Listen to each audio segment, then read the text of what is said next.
Start screaming. Hey guys, good morning. Todd here. Welcome to the Wednesday webinar. Sorry, this is the most late we've ever been. Technical difficulties like we've never seen, but we're going to push on here, guys. It's Fed day. Everything's all messed up today. Fed's cutting rates, 25, maybe 50 basis points with the markets at all-time high. So it's like cats and dogs living together over here. So we're good. Let's see what's going on. How's everyone doing out there in YouTube land?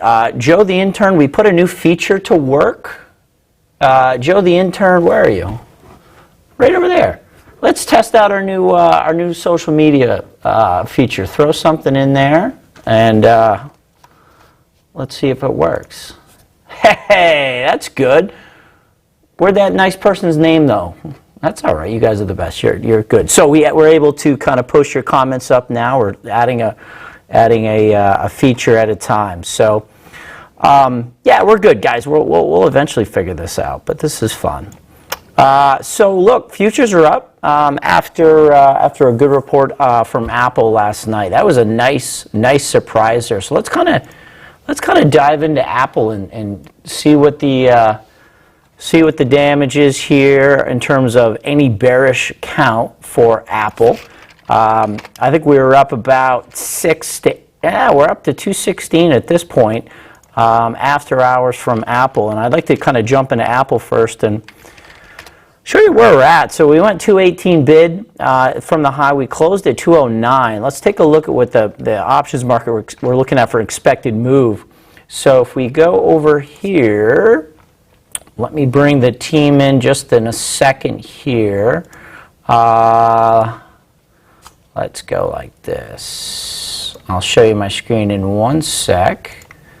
Position 2. This isn't set up properly either, which is cool. All right. There we go. So the options market, guys, if we look at the 218 high down to 216, if we look at the expected move on the top side, Apple was looking at $10.49 move. If you look at this little guy at the very top, that was the plus and minus one standard deviation of what option markets are expecting for a move. So 208 up to 10 bucks on the top side puts you at 219. So pretty good job out of the expected move in terms of where they thought the market would go. However, though, that does change the technical picture of Apple, which I do think is quite interesting. If we go to AAPL, and the proposed wave count that I was looking at here in Apple was a triangle, and we are generally looking at kind of longer term triangles in the market, and we needed the D wave to stay below 215. If we open today below 215.31, this count is still valid. Looking at the count, it doesn't look like, looking at the chart, it doesn't look like we're going to get that. And that's absolutely fine with me. You know, we might now be able to, at 9:30, if we get that open above 215, you would consider that Apple's no longer in a triangle and we're about to push higher. Now let's go under the assumption that we do get above 215. What that does is that brings in two possibilities. Number one, this could be a C wave move.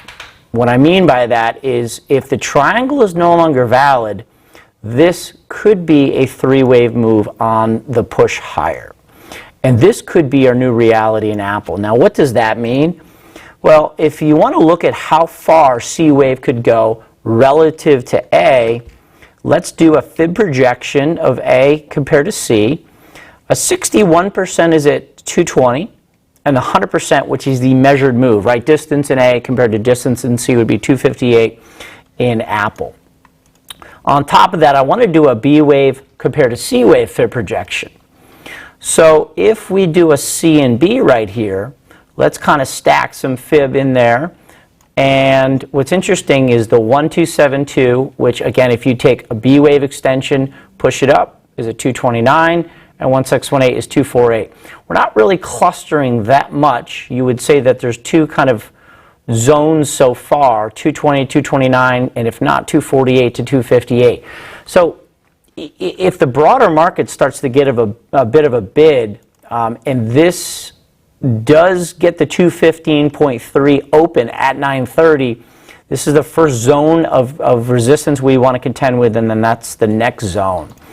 And that's interesting. So if we square Apple with the NASDAQ, all right, show you our preferred count here, this has been quite a point of contention in the broader kind of Elliottwave community and the technical community in general. What exactly is this rally up off the June 19th lows? If we are going to see any kind of wave 4 correction, I would eventually like to see us push higher into the 82 to 8,300. But what exactly is this wave count? We are tracking, well, it looks like, there we go. We are tracking, let's see if this wave count wants to appear, and of course it doesn't. So the overlap here, as we're saying, this is rather difficult to put a wave count in. If you look at any kind of momentum indicator, you're going to see high momentum readings up here back in mid-June, late June, early July, and then we're just peeling off. So the market, I think, is at quite an unusual juncture. We did a free video last night.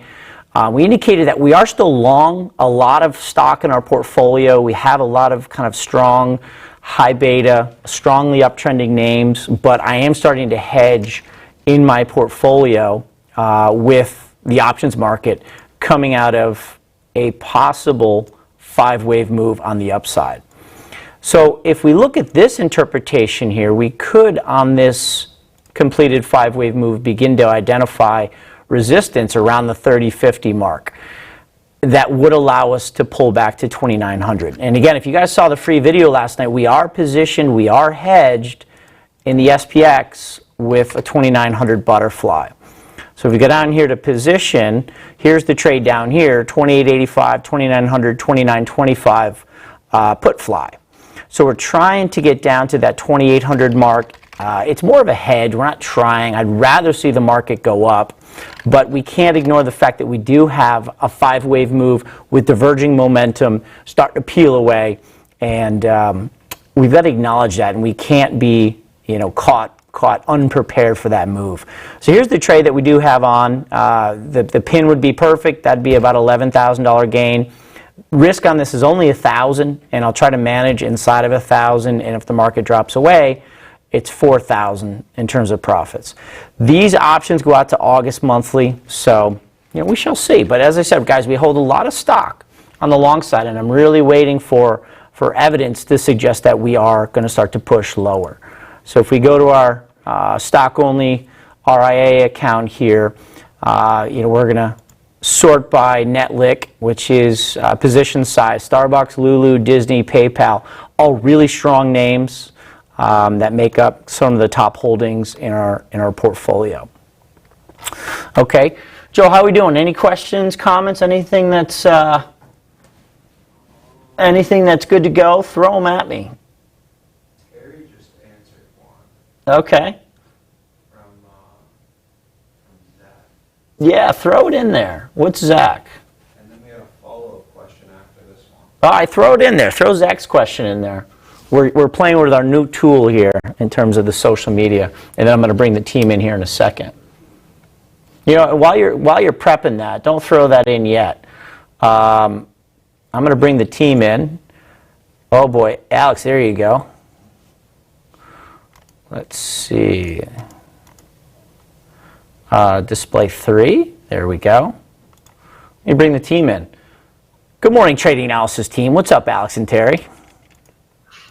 Good morning, Todd. How you doing, buddy? Fine. It's a kind of 3 o'clock here. After a small lunch, I'm prepping to have a good coffee.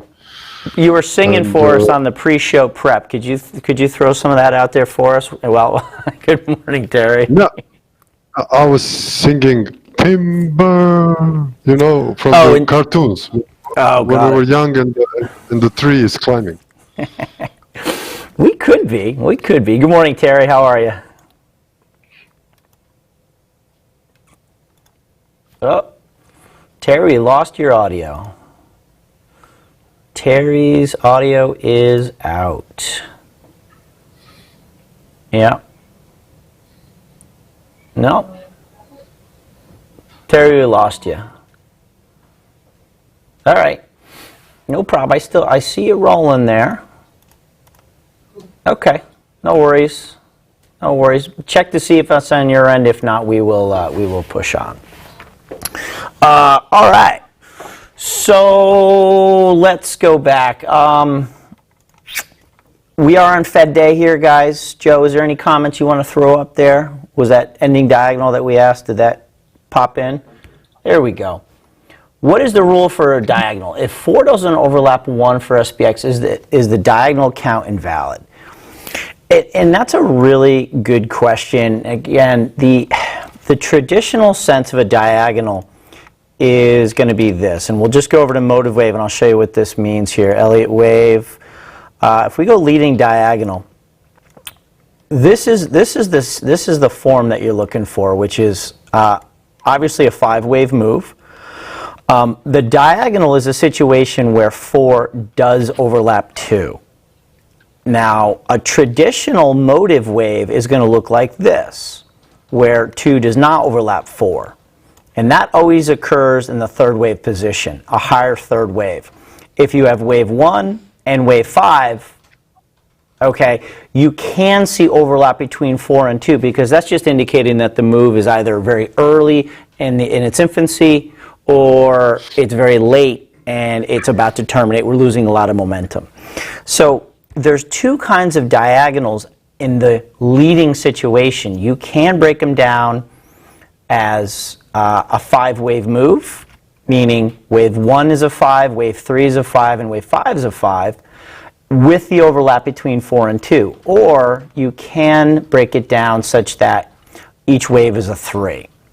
So there's a lot of kind of ambiguity, I would say, in the leading diagonal position.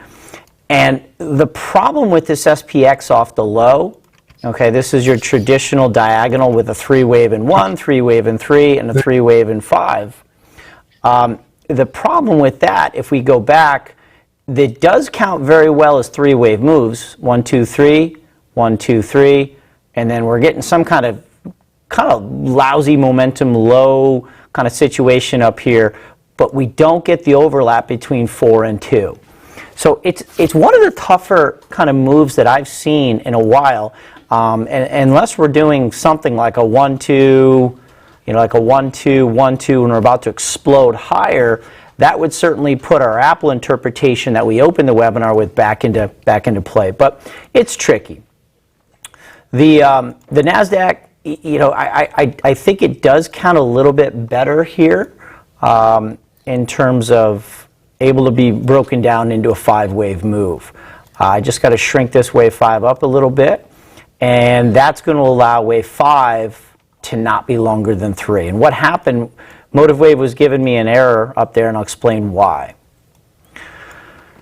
If we look at the total distance traveled on the NASDAQ move off of wave 1 compared to 3, we're not even at a 61% relationship, okay? Not even at a 61% relationship.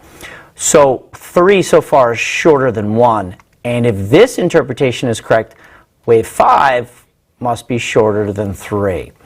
So that's at 8320 area, 8360, depending on where this wave 4 might terminate. Okay? Now, one kind of count that I do want to look at that would agree with the market being much more bearish is this. If we take 4 here, there is no overlap between 4 and 2. You can break this down into a 5-wave move. That is acceptable. And the same kind of low momentum sort of garbage move that's coming up here in wave 5 would work. That is a that is a correct motive wave with no overlap between 4 and 2. Each wave 1, 3, and 5 can be broken down into a 5-wave move. And that, guys, suggests that after the Fed, I'm not exactly sure what's going on in the S&P, but the NASDAQ, I have a better kind of footing, a foundation of where we are from a technical point of view. We might be heading into a 5-wave move into the Fed. And regardless of what happens, it could be a buy the rumor, sell the news kind of situation. So, it's interesting. That's why I'm happy having that SPX position on to hedge. I'm going to bring in, I'm going to do just a couple more markets here. I'm just looking at bonds, and I'll look at gold, and I'm going to bring the rest of the team in here. And we do have a guest today who's fun. I'll explain and kind of introduce him. I'm going to keep him secret for now. Bonds are quiet heading in. Where I firmly believe we're in kind of a fourth wave situation in bonds, and we're ready to push higher as the Fed is going to cut rates. But again, it's a higher degree fifth wave, which indicates we should get a pretty significant wave 4 correction at this blue degree. We have short-term move higher, but ready to push lower. Bonds and gold are trading fairly well together, and if I just do this add study, instrument overlay, and just throw GLD on top of it, traditionally there's a pretty good correlation between bonds and gold for the same reason. A dovish Fed should push both markets higher. And if I throw GLD on top of bonds, look what's happening. Gold is starting to press higher while bonds are consolidating. I do think we'll get a little bit of a catch-up move as 30-year bonds push up, catching up to GLD. GLD, we are long. We do have the gold position here. We've been tracking this one pretty closely. We've been trading it pretty actively. If we go over here, just like I covered in the video last night, I am looking for a completed wave 4, just like that bond market, looking to push up into the 1500 to 1550 in gold. We have that trade on as well in our options account. Trade GLD. Here's the position right here. We've got a 135, 140 call debit spread that expires in 20 September. All right. So, questions? Anything that's coming up there, Joe, that you like in there? Do we have any job openings, Divine? No, unfortunately. We got a full staff right here. Oleg, throw that one in there. Oleg K's. That's a good one. On the gold? Okay. Yes, good morning. Do you see 1375 to 1388 area for buying gold? So let's get down to the shorter time frame. Let's take a look at that. So the count is kind of interesting in here. It's not really a triangle. It's sort of a weird sort of big move up, and it's going to be kind of a complex kind of nightmare in here. If the correction is in fact over, you got to think that's 1 and 2. We're doing something of a 3, and then we're about to push higher in 4 and 5. So I would actually say this wave 3 is not yet complete. This is sort of a situation where I think you could continue to kind of buy through the highs, because I do think wave 3 is still in play, as we're trying to reach up into that 1500 to even 1530 zone in gold. So I don't often say this, but if you have an idea that you are in a higher degree third wave, you can buy into strength. So I don't know if you'd want to buy a pullback. Guys, I did a video yesterday for CNBC, and it was a follow-up. The CNBC did give me credit. Oops, what am I doing? CNBC did give me credit in terms of buying the breakout in gold. We put a trade on live for CNBC for the options show we do. We just did a follow-up. We've been waiting to kind of buy the pullback here in gold. It just hasn't happened. Gold continues to go on the upside. So just like I told CNBC yesterday, I think you got to kind of buy into the strength here until you get up into this zone. And if the Fed is at all dovish on the follow-up, I think we're going to go. So, Terry, let me try you again. Is there any difference on your mic, or are you still out of commission? So interesting. Okay. All right. Well, guys, let's take a break here real quick. I want to bring in, this is the first time we've done this. This is a first time here at the Trading Analysis live stream. Show's gone every which way this morning, so Bennett, you better save us, baby. Bennett is a friend of Trading Analysis. He's been a client, he's been a customer, and he does such fine work here at TA. I just wanted to bring a customer in. None of the trading celebrities. Last week we had John Nigerian on the show. I just want to bring someone in who's a talented guy. He's a avid Elliottwave trader, full-time market participant. He's in Austin, Texas. He was a computer sci major out of Cal. He's a pilot. He's always up in his Cessna. I want to ask him if he actually trades in his Cessna. He's into water sports, electronics, and radio communication. Folks, let's bring in Bennett Tyndall. Hello, sir. How are you? Hey, what's going on, Todd? How are you today? I'm good, man. Thanks for joining us. Yeah, glad to be here. Glad to be here. Hope everybody's having a good morning. It looks like you did some water sports yourself last night. Yeah. I have a buddy in Saratoga. Oh, my God. We did a little wakeboarding. Dude, I am sore in muscles that I didn't even know existed in your back. It works your body. It really does. Yeah, wake surfing is a lot of fun. So, anyways, yeah.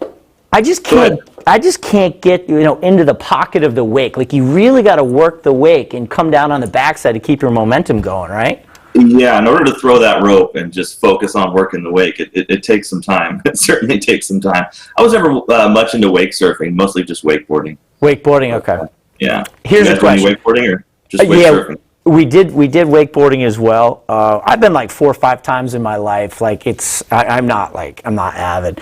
Have you ever hooked somebody up to the back of your Cessna, dropped a rope, and just pulled them around on the lake? Could we pull that off? And if we got that on GoPro and a drone, like, that's guaranteed 10 million views on YouTube.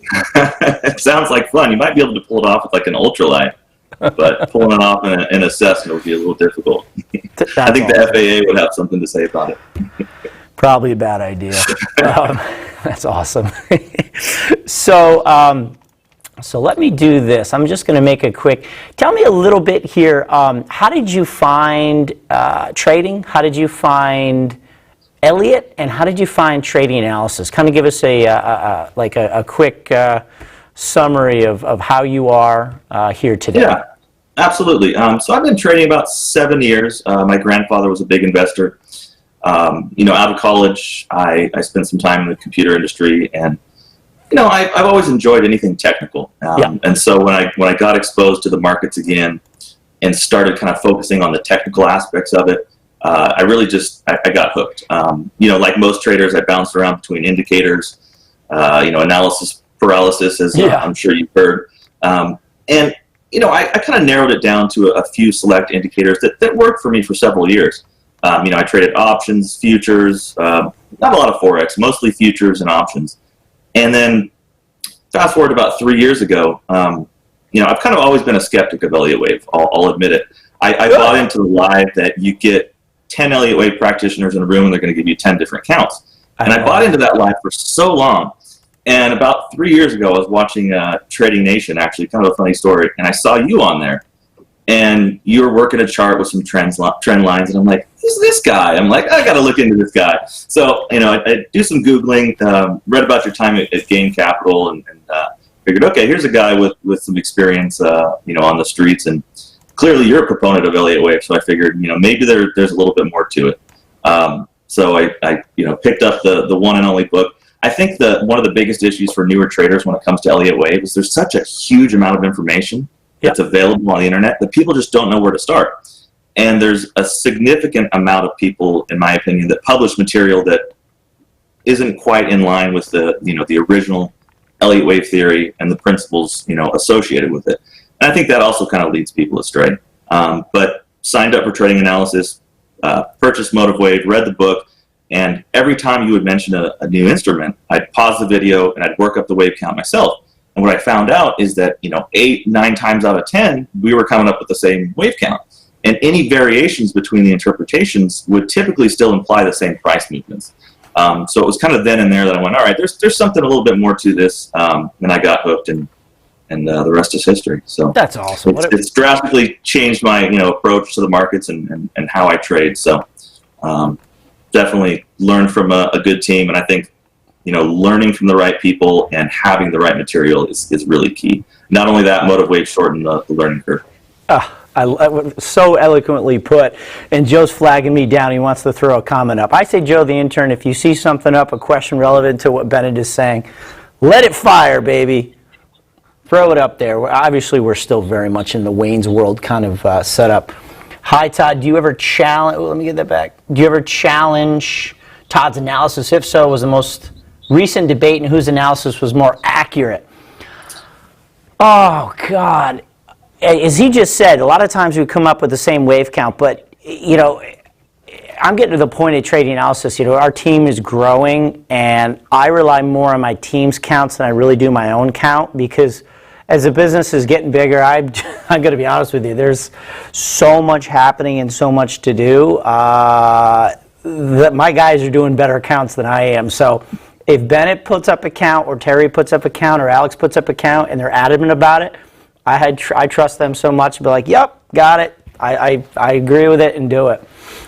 So I think it's a good thing. It opens conversation and collaboration, and that's what it's all about. So and also trusting your guys. It just goes to show that what you said, Bennett, is the old adage: you put 10 Elliottwave guys in the room, you get 10 different interpretations. It's 10 guys who read the book for 2 hours and gave up because they're like, exactly. oh my god, it's just not like I need a red-green indicator and tell me exactly when to buy, when to sell. It's you put guys who've studied and committed, and the different interpretations that I just went through. I could almost guarantee you we'd have the exact same conversation if all four of us were in the same room. We'd come away with the same interpretation, and it's a market that I think is very challenging in here. This rally from the June lows is very and guys, it's the middle of July. The news cycle is so intense. There's so much being thrown at it, but it's the middle of July. This is not unusual. This is not unusual to see this. You got anything? Okay, cool. That was a good one. So Bennett's going to do a little bit of analysis here. So I'm going to throw your charts up here, and Bennett's going to take us through a few markets that he's looking at. Oops, Alex is the presenter, and now it's got to be Bennett. And there we go. Okay, so here's Bennett's screen, and what are we looking at here on Bennett's screen? So actually, I kind of wanted to just take a simple approach and illustrate a pattern that has occurred, multiple times. That is something that traders can pick up and trade the pattern, not necessarily having a complete understanding of the higher degree count. They can still utilize these patterns, utilize Elliott wave Fibonacci relationships to trade successfully. Couple of examples. First one here, ticker symbol BX, Blackstone Group, going back to September 2018. A clear three-wave move off the highs. Beautiful, between 50 and 61.8% relationship back retracement here.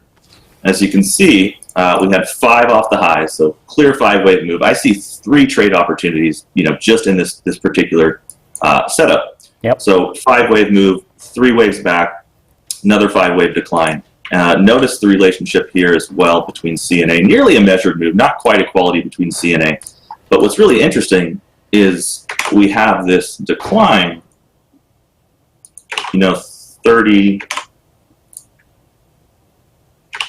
33% decline, followed by, using MotiveWave on a 1080 display. It's a little challenging. I know, isn't it? That's so tough. An 85% rally. So here's a pattern that you can identify, and provided there's no huge fundamental change in the company, this is a bullish pattern. Whether this is 3 down and is going to resolve in 3 back to the upside is something that's obviously yet to be determined. But here's a great opportunity to get in a position with simply identifying, a clear 5-3-5 zigzag pattern. A lot of people, I think, get caught up. Bennett, go back to that. I saw you delete the 5-wave move inside of C. Let's just talk about that real quick. Some people would say, you've got to eliminate that and because it's not a clear 5-wave move, but it's kind of like throwing the baby out with the bathwater, because look, it's C of a correction. It's the final move. Do I want to see a perfect 5-wave subdivision? No, I want to see slop and chop and hesitation and no real interest in driving to new lows, right? Kind of like what we saw in the S&P. Right, exactly. This move here. Yeah. Exactly. Yeah, that's not a clear 5-wave move. And that kind of, and we were on that. We did short for that move, and then we did actually buy the lows down there. We were not looking for an all-out collapse because the price structure was not indicative that we were going to absolutely collapse to lows. So exactly. You're spot on there. And I think a lot of people do, just like you said, and I'm glad you brought that up, Todd, because a lot of people do tend to get caught up in looking for that clear 5-wave move, and then they become hesitant to take a position, based on their interpretations. When clearly we ran into support here near quality of CNA. Yep. Vastly technically oversold conditions. So just a great, easy pattern to identify that plays out in many markets. We had that, of course, in the S&P, just using SPY here, off the 2940 spot 91 S&P high. Clear 3-wave move, and whether that was 3 waves of a triangle, which of course we're still looking at that possibility of the contracting wave for a triangle, which I still feel is the primary interpretation given all of the information we have. This still presented a fantastic entry. So while the market was bearish and everybody was capitulating and panicking, we saw a setup based on the Elliott wave theory. Looking at the market through the lens of the Elliott wave theory, as you like to put it, and it was to our favor. So I just think that's a quick, easy pattern that can kind of illustrate to traders that there's a way to start with Elliott wave and utilize it without really having an understanding of the highest degree count. And of course, in a perfect world, that's where we want the entirety of the chart. We want all the price data, but it's nice to see these patterns resolve into price structures and movements that are tradable and easily identifiable. So I thought that was kind of cool. Another chart I'm watching, Johnson & Johnson. How to defend the Elliott wave. Yep, please go ahead. I'm just telling Joe to post some. Oh, that's nice. Yeah, here's a great chart that illustrates. Before you go on, let me just pull that up. Divine Fingerprint says, how do you defend a subjective debate on Elliott wave? Let's just take a second. I don't care if we go over the bell here at 9:30. I would push back and say, as we were kind of, Ben and I were going back and forth earlier, what analysis is not subjective? And I think I think you would have a really hard time putting in front of me analysis that is objective. Okay, if you show me objective analysis that says A plus B equals C, which equals money, show me it, bring it. Everything takes kind of a leap of faith. Everything takes the ability to try to control the future by really assessing the now. This afternoon is a perfect example. If fundamental analysis is the key to everything, tell me if we need to buy or sell the stock market after they cut rates. Tell me. Does anybody know? I mean, typically they say the fundamental, if you go to an economic or fundamental textbook, they would say lowering of interest rates is meant to support the economy by lowering borrowing costs, to stimulate growth through borrowing, and also forcing people out of the bond market into the stock market, trying to create some inflation. The fundamentals say you buy, but I think everybody has been debating so much whether that fundamental, supposedly bullish move is actually going to be bearish for the market. Trendline analysis, moving average analysis, every bit of analysis in the world is subjective. So Elliott wave is just simply a catalog of patterns combined with Fibonacci ratios to give you decision points to help you figure out where the market may reverse or trend in the future. So I just don't see it. I don't buy it. People, as I said, casually practice Elliott wave for a period of time. They kind of get frustrated because it doesn't just say, oh, buy here without question. This is your entry. And if a trade gets stopped out, they say, oh, this sucks, this doesn't work, I'm going to turn it off. Well, you can say the same thing about every piece of analysis. So, Bennett, please, sorry, I got to get on that rant about once every 3 shows. just watching Apple push lower here into the open. So anyways, next chart, just really quickly, Johnson & Johnson. That's a beautiful chart. Wow.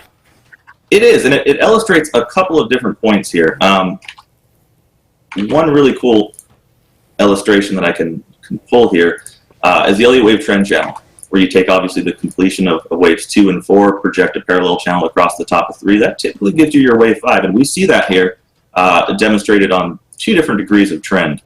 We have the blue intermediate degree and, of course, the orange primary degree. Just a great-looking chart. There's been a lot of bearish news surrounding it. Potential wave 4 triangle in development, something actually looking to take a position in. Pretty decent dividend, so keeping my eye on this one as well. That's beautiful. Now, convert, and here's the point. I want you to drill down on your trade plan, specifically within that blue C of E of 4, that triangle. What's your plan of attack in there? I think we put 5 waves down off off the D high. Okay. Looking for some sort of a retracement in B here to resolve into yet another move lower. That's where I'm looking to take a position. Stop here would be pretty much a break of this trend. Okay. This triangle.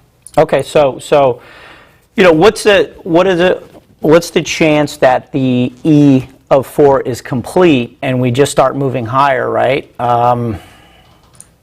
You know, Well, the 61.8% relationship of E versus C was 127.48, and thus far the low has been 128.15. So we did see a pretty decent response off of that, but looking at this on a little bit higher of a time frame, I just don't see that as a 3-wave structure. Nope, I like that. I like that. Your risk is so clearly defined. I mean, you could enter anywhere from 127 down to 1. I think you said, you know, if you want to go into the C wave low, maybe 122. I wouldn't want to be buying any lower than that. And yeah, stop absolutely. is, you know, 118 stop. Your upside, you know, over the next 6 to 12 months, 18 months is what, 170? Trying to make a new high in wave 5. Yeah, absolutely. As you can see, you know, we met a quality of 4 and 2. Beyond that, in the orthodox low thus far, you know, not quite a typical what you would expect out of a wave 4, but just a nice pattern in development. Beautiful. And an overall nice, you know, kind of higher degree count. Do you have the Disney count? That's another one that do you have our Disney count pumped into your repository? I got my own. I was actually just looking at that. Okay, kind of funny that you mentioned that. I was looking at this. You know, we were looking at the possibility that we completed a wave 4 triangle. Yep. And I was a bit hesitant to throw that labeling up, just given the fact that if you look at time elapsed in wave 2 of the same degree, you know, compared to this wave 4, it was relatively short, relatively short-lived. And at this point, a 1272 extension of a potential, you know, 3-wave move off of 3 would be that 145.70. So I do think there is the potential for Disney to exist in a triangle, or correction, in a wave 4 position in some sort of a flat. Okay, so wait, go back. Mm-hmm. Go back to that time frame. Okay, so Bennett is saying we could be doing B, orange B, which drops us down into orange C of 4. So that means $144 in Disney down to 130. This is an alternate, yeah, exactly. Okay, so this is a different interpretation than I have, but this is the key. This is what we're always trying to drive forth at Trading Analysis with our entire team, is Bennett's chart that he just showed you was looking for 144 down to 130 in Disney. I have a slightly different interpretation, and I'm just going to put my chart over yours, Bennett. Mm-hmm. He is looking for wave 4 to continue.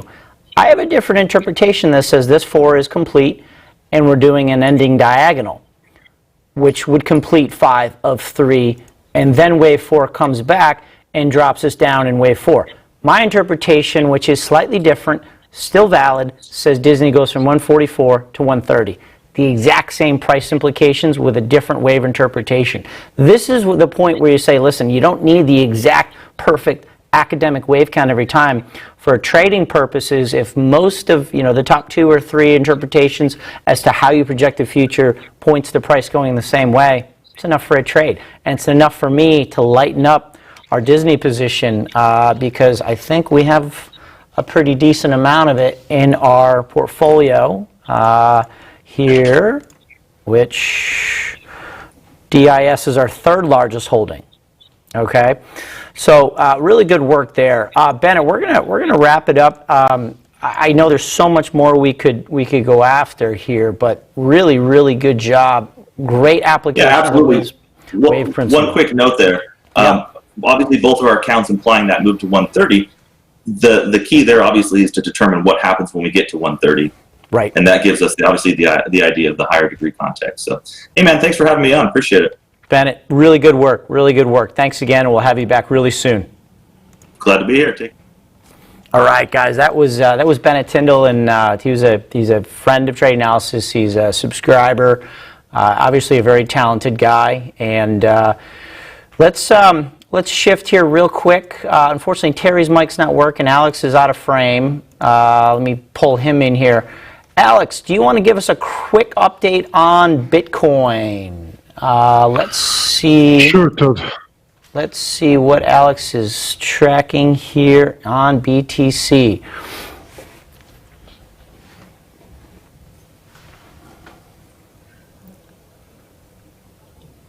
Yeah, I still think that we are ongoing on wave 2 correction here. I'm looking for something more complex. So we are still in this trend line, and potentially I'm even now thinking of looking this line here and this fib ratio. I want to wait a little bit of a response, even to go short on this one, because I think we had probably an X-wave triangle here, and I'm going to test the hypothesis that we still have down room to the downside in an ABC for Y. Okay. Because I think first that we need to spend some more time in this second wave, and I don't like this 23% retracement. I want to see something deeper, and I'm preparing to see a push down to 6,000 to 7,000 in a Bitcoin before we start move aggressively higher. Oh, that's gonna crush so many bulls' hearts. And no, what is? Yeah. Yeah, look at Terry giving us thumbs down. I don't know what he's giving us thumbs. Oh, go ahead. Sorry. Just to throw this Ethereum chart, which kind of agrees. We have from waves 1, we have orange wave 1, 2, 3, a beautiful triangle in a wave 4, which corresponds exactly 100% in a time elapsed in a wave 2 and 4. And I'm looking for a 5 waves down, and now this is a nice ABC up, just testing 786.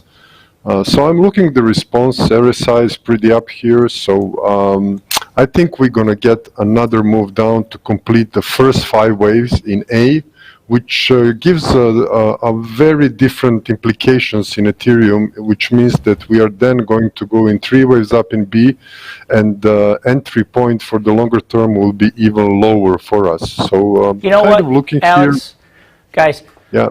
Show me another methodology that allows you to see like 4 chess moves into the future. I mean, do you see Alex he's got the entire trade over the next, what, 4 weeks played out? I mean, talk about trading with a plan, and this is how you contain risk. This is how you set your emotions aside when you look at multiple scenarios with the wave count. You plan your trades out. If the market moves into your zone of intended entry, you enter without emotion and without hesitation. You put your stops where you thought they would be. If the market moves down to your take profit zone, you take profit. And it's the ultimate discretionary trading methodology. I would argue it's not the best analytical approach for me to go on TV and say, here's what's going to happen in the future. No, because I'm thinking of multiple ways that our future trading life will play out. So I just kind of want to underline that point. Yeah, I mean, most of our trades is around this type of setups. We usually have around from 1.2 to 2% risk, and our last trade was 16% gain. So we kind of do very. I mean, for me, in this stage of my trading career, I'm focused much more attention on the risk. Yep. Kind of a wave counts and the look on the macro and micro picture is now in my blood. So my focus is shifting more to risk and management to risk than to trying to be correct all the time. I'm not looking that on that side anymore because I'm confident in my wave count. So I'm looking to manage risk more and more and give a small trades, small risky trades with a big payoff. So that's kind of my motto. So I'm rounding the trading analysis main motto, trade my plan, around that. So very good, well put. Along, which I find to be very interesting, there's a new crypto initiative being backed by Goldman, by Richard Branson, and my friend who is very active at TD, Nicole Sherrod, would post something on Twitter here. Let you in a little secret. I've been busy, proud of the team of Blockchain for building Blockchain Pit, the crypto exchange that puts retail investors first. Linking over to the CNBC article, Branson-backed cryptocurrency firm launches a super fast exchange to take on Coinbase. I mean, this is the first real institutional entrance into the crypto markets, I think. You've got 70 million for investors, including Branson, Alphabet, and Lake Star. This, I think, is going to be extremely interesting. You've got former executives from the New York Stock Exchange, TD Ameritrade, Google, and Goldman Sachs. I wrote Nicole back, and I was like, awesome and congrats question. When Coinbase GDX removed the ability to short, a lot of us lost interest. Any shot we can hit some bids on the way in, which means short to open. And she said, not right out of the gate, but you know how I roll. We need to be able to trade in up and down markets. Today is just a launch, lots of innovation to come. And I thought that was really, really interesting. And I think that could be a nice injection of liquidity and a reinvigoration of interest, especially being able to short, because as she said, this is a two-way market. Here's my best wake surfing. Can't get into pocket. I know Bennett can do it. I can't. I think the ratio between this rope and the boat is 0.618. That's funny. That's funny. Or I'm too fat to keep up on that wake. I don't know. A bit. Thanks, Alex. All right, guys, this one went way too long. Thanks to Alex. Terry, unfortunately, I don't know. I screwed up his audio. I apologize. Terry usually has a lot to contribute to our show, and it was still a good show, but we missed Terry. We'll figure out the audio. We got a lot to figure out, but hey, this is fun. We're having a good time with it. So, guys, check us out. We're at tradinganalysis.com. We have obviously crypto. We have stock option. We're heavily rooted in Elliott. We'll always have that fundamental macro intermarket analysis backdrop kind of guiding us through these markets. So check us out, tradinganalysis.com, and throw a like on the YouTube video, and I promise we'll get organized, and someday we'll start on time. I promise we will at some point. Hopefully it was a good show, and happy Fed Day, guys. Contain that risk. It's quiet, it's summer, but there's a lot of news out there, so we shall see what happens. Let's just check the open here before I sign off. Let me flip over one more time. Just give you a quick little assessment on the charts. Let's see. Markets are up just a little bit. S&P up 0.6, really not doing much. NASDAQ rut, kind of a little bit bid. Gold's up just, it's quiet. There's not much happening. There won't be much until we get the Fed. So, again, throw a like on the YouTube page, a little thumbs up, throw a question, comment, insult in there. Future guests you like to see, questions, we will feature a question going forward if you put something below in the comments. Not on the recorded, if you want to have something, put it on the archive on the YouTube page, and we'll throw it up and we'll feature it as question of the week for next week's show, which will be now in August. All right, guys, thanks for bearing with us, and thanks, Andy, with a nice haircut. That's right. Coffee. That's why you went on camera. See you guys. We'll see you soon.